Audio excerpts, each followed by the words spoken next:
ఇక T20 world cup రసవత్తరంగా సాగుతోంది. పెద్ద జట్లను పసికూనలు కంగారు పెట్టిస్తున్నాయి. సఫారీ జట్టుకు ఆఫ్ఘనిస్తాన్ చుక్కలు చూపించింది. 2 సూపర్ ఓవర్ల తర్వాత దక్షిణాఫ్రికా నెగ్గింది. ఇటు భారత జట్టుకు ఇలాంటి పరిస్థితి ఎదురైంది. మొదటి మ్యాచ్లో భారత జట్టుకు యుఎస్ఏ ధీటుగా జవాబిచ్చింది. సూర్యకుమార్ యాదవ్ రాణించడంతో పాటు బౌలర్ల సత్తా చాటడంతో టీమిండియా గెలిచింది.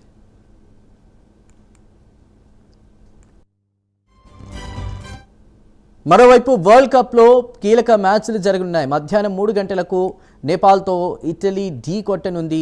రాత్రి 7 గంటలకు భారత్ నమీబియా జట్ల మధ్య ఫైట్ ఉండనుంది. ఈ మ్యాచ్లో గెలిచి తామేంటో చూపిస్తామని టీమిండియా అంటోంది. రెండో మ్యాచ్లో గెలిచి ముందంజ వేస్తామని సూర్యసేన చెబుతోంది. మ్యాచ్కు ముందే టీమిండియాకు బిగ్ షాక్ తగలనుంది. నమీబియా మ్యాచ్కు అభిషేక్ శర్మ దూరం కానున్నట్లు తెలుస్తోంది. అనారోగ్యం కారణంగా ఆసుపత్రిలో అభిషేక్ శర్మ ఉన్నాడు. ఇక అభిషేక్ శర్మ ప్లేస్లో సంజు శాంసన్ ఆడే అవకాశం ఉంది. అతడి ఫామ్ కంగారు పెట్టిస్తోంది. వరల్డ్ కప్ ముందు న్యూజిలాండ్ టీ20 సిరీస్లో శాంసన్ తడబడ్డాడు. మరి ఈ మ్యాచ్లో అతడు గాడిలో పడతాడో లేదో వేచి చూడాలి. మొత్తంగా బ్యాటింగ్ బౌలింగ్లో టీమిండియా స్ట్రాంగ్గా కనిపిస్తోంది. న్యూజిలాండ్ సిరీస్ ఫామ్ను కంటిన్యూ చేయాలని యోచిస్తోంది. ఇటు బ్యాటింగ్ బౌలింగ్లో సత్తా చూపిస్తామని నమీబియా అంటోంది.